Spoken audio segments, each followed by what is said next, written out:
Hey everybody, I'm SARA Wiseman. Today's channeling is pretty intense. You can't take it with you, not your stuff, not your body, not even your mind. And as we go about our life, depending on how old you are, the last day of your life may really be the furthest thing from your mind. You may just be like, I don't know, I'm young, some of you, and I don't think about that. I have a lot of time ahead, and probably you do. Or I'm old, some of you, and I know it's coming in. I've made my peace with this probably, or I'm getting used to the idea. Or you're kind of in between. You're like, whoa, I can see that this is gonna happen. Like this is a real thing. This death stuff. This is a real thing. And so I'm starting to think about that. As a person who has spent many years clearing the estates for a variety of elders in my life, it really has become apparent to me, this idea of you can't take it with you, especially the part about not your stuff. Some of you guys listening have also done this sort of estate clearing out. Someone passes, they've got an apartment or a house full of stuff, and you have to, maybe you're the one that's responsible for this. And it gets very strange to have all this stuff that somebody lived with, all the furniture, all the keepsakes, all the paperwork, like what do you do with it? And when that person transitions, that stuff for the most part can't just stay where it was. Like it has to be dealt with.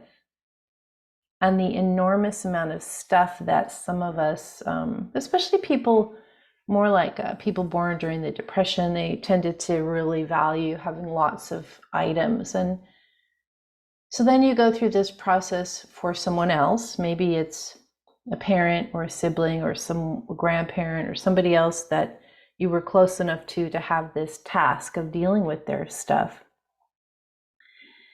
And at first it's really difficult. How could I possibly let go of this stuff?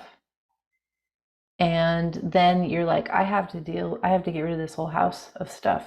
So how am I going to do this? And as you begin this process, you realize that most of us have, in first world countries, have way too much stuff. And it becomes this clarity that one of the reasons we have stuff is that we have allowed our stuff to hold our emotional resonance, to hold our memory, to hold our connection with others who have passed, to have us feeling a certain way, as if the stuff is holding the memory or the feeling or the emotion. And so we fear if we're living, if we give this stuff away, we're going to lose that memory or that connection. And then when a person transitions and then the other person is left giving this stuff away, they don't have those same reference points. They don't have those same memories. And so it's this object that is not as charged.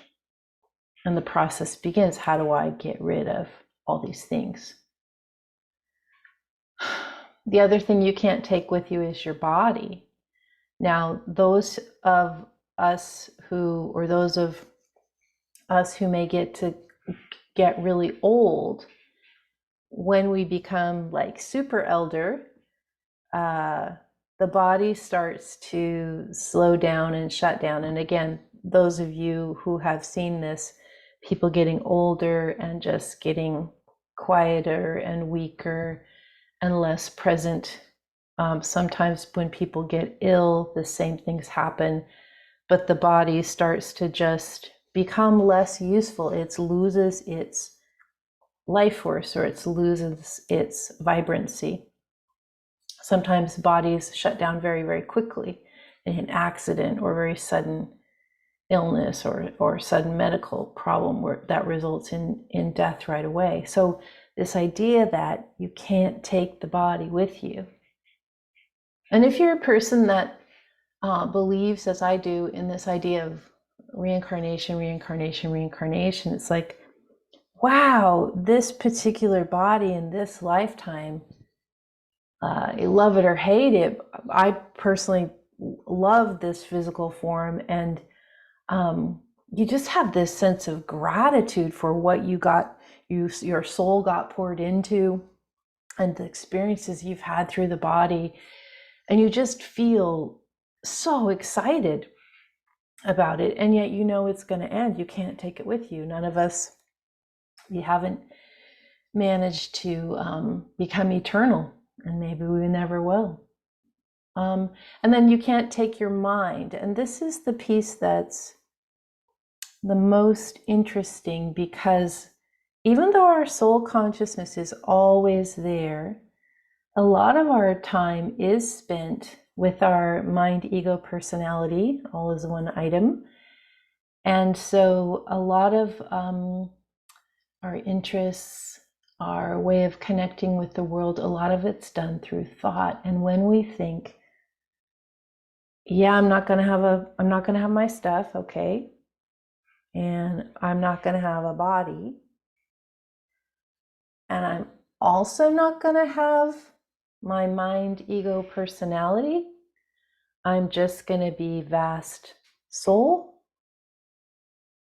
And suddenly it doesn't seem so great. Like my personality is going to go to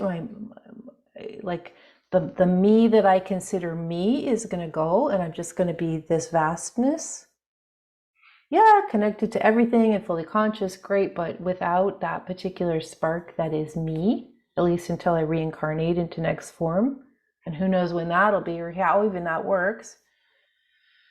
Can't take it with you. So, good time to enjoy things as they are now. Be grateful, be excited about yourself, your unique self, this unique body, this unique lifetime, your experiences that you're having, and sort of having gratitude for present moment in your experience of it now. I'm SARA Wiseman, and I will be with you next time.